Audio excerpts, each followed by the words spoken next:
Hola, mi nombre es Patricia Bueno y te saludo desde Kalamazoo, Michigan. Te invito a que aprendamos juntos el versículo de memoria. Después, Moisés y Aarón se presentaron ante el faraón y le dijeron: El Señor, el Dios de Israel, dice así: deja ir a mi pueblo a celebrar fiesta en el desierto. Y Faraón respondió: ¿Quién es el Señor para que yo obedezca su voz y deje ir a Israel? Yo no conozco al Señor, y tampoco dejaré ir a Israel. Éxodo 5, 1 y 2. Bendiciones. El poder, cuando se combina con orgullo, suele volverse sordo a la verdad. El faraón de Egipto representa ese arquetipo de autoridad humana que se endurece cuando es confrontada por la autoridad divina. Desde su trono de oro, convencido de su condición semidivina y respaldado por un imperio sólido, el faraón escuchó por primera vez la voz de Jehová, no desde el cielo, sino desde los labios de un anciano pastor que regresaba de Madián con la autoridad que solo el cielo puede otorgar. La orden era clara: deja ir a mi pueblo. Pero lo que surgió de los labios del faraón no fue temor, ni reverencia, ni siquiera curiosidad sincera, sino una pregunta desafiante que ha resonado a lo largo de la historia. ¿Quién es Jehová, para que yo oiga su voz? No preguntaba para conocer, sino para desestimar. Su incredulidad no nacía de la ignorancia, sino de la soberbia. Y esa actitud marcaría el comienzo de un conflicto que aún hoy nos alcanza.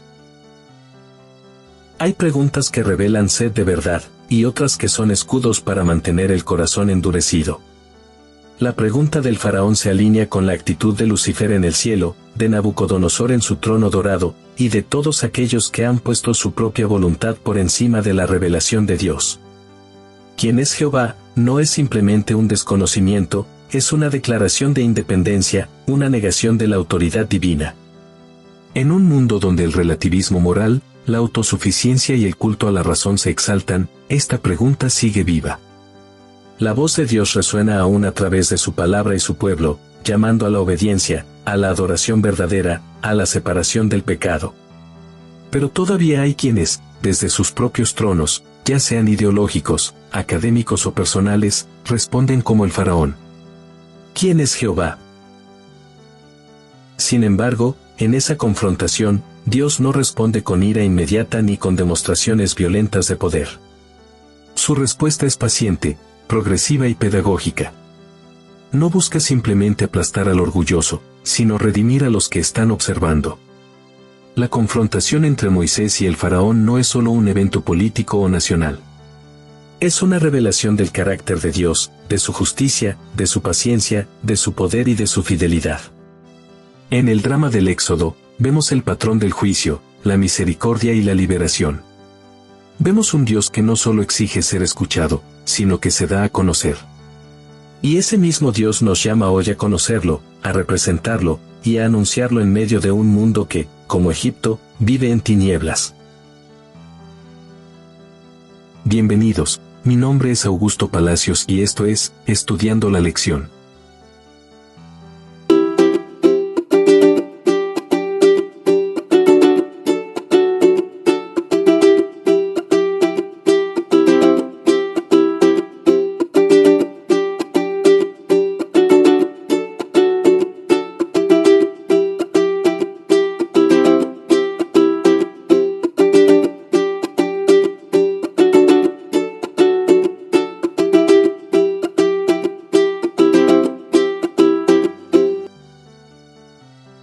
Domingo, 13 de julio.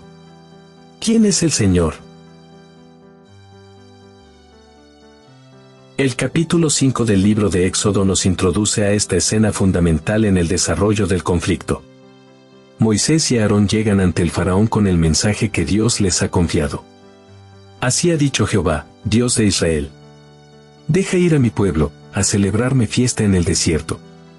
Esta solicitud no era solo un pedido de libertad temporal, sino una afirmación de soberanía divina.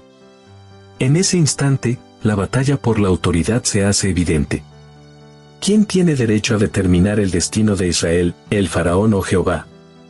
Y la respuesta del faraón revela no solo su arrogancia, sino la condición espiritual de su reino. ¿Quién es Jehová, para que yo oiga su voz y deje ir a Israel? Yo no conozco a Jehová, ni tampoco dejaré ir a Israel. Esta no es una simple negativa, es una declaración teológica. El faraón está negando la existencia, la autoridad y la legitimidad del Dios que acaba de hablarle.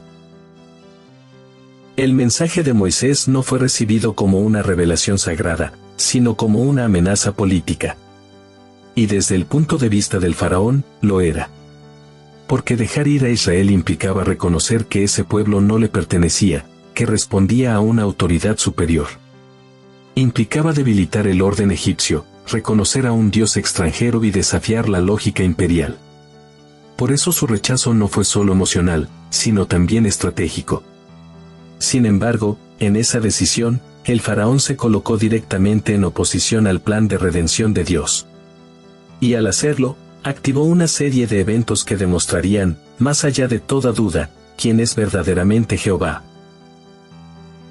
Lo interesante de esta narrativa es que Dios no destruyó a Egipto de inmediato. Su proceder fue progresivo. A través de Moisés, comenzó a enviar señales, a permitir advertencias, a desplegar su poder no para aplastar, sino para convencer. Cada plaga fue una respuesta a la pregunta inicial del faraón. ¿Quién es Jehová? Y en cada plaga, Dios desmanteló la falsa teología egipcia, exhibió la impotencia de sus dioses y reveló su dominio sobre la naturaleza, la vida, la salud y la muerte. La paciencia divina no era debilidad, era gracia. Porque incluso en medio del juicio, Dios seguía revelándose con la esperanza de que los corazones se volvieran a Él. La actitud del faraón es reflejo del espíritu del tiempo del fin. Apocalipsis 11:8 conecta simbólicamente a Egipto con el rechazo del testimonio de Dios. Babilonia, la bestia y el dragón en el Apocalipsis reflejan el mismo principio.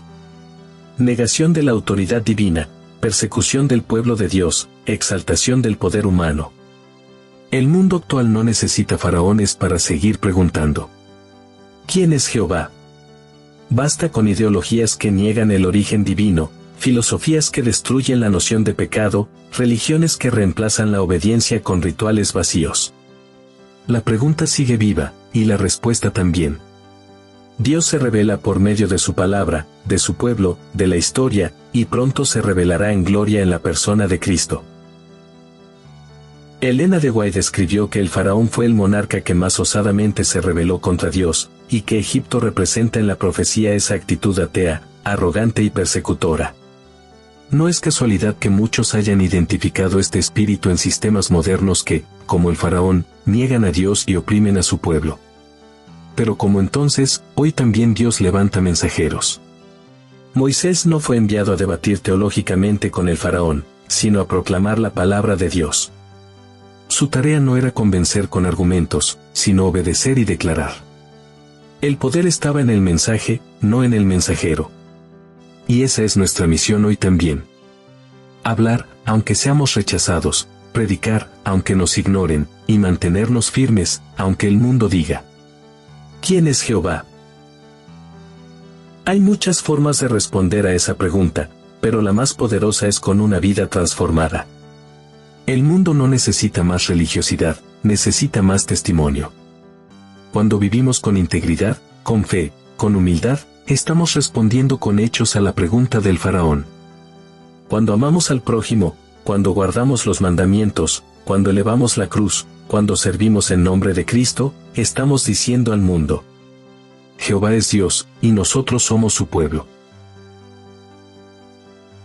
Te invito a seguirme en mis redes sociales, Facebook, Instagram, Threads y X o Twitter, donde cada día, de domingo a viernes, publicamos 2 preguntas en punto de las 2 de la tarde y las 8 de la noche. Estas preguntas están diseñadas para reforzar nuestro aprendizaje y generar retroalimentación. Tus comentarios son valiosos y enriquecen nuestro estudio. Únete a la conversación y comparte tus reflexiones con nuestra comunidad.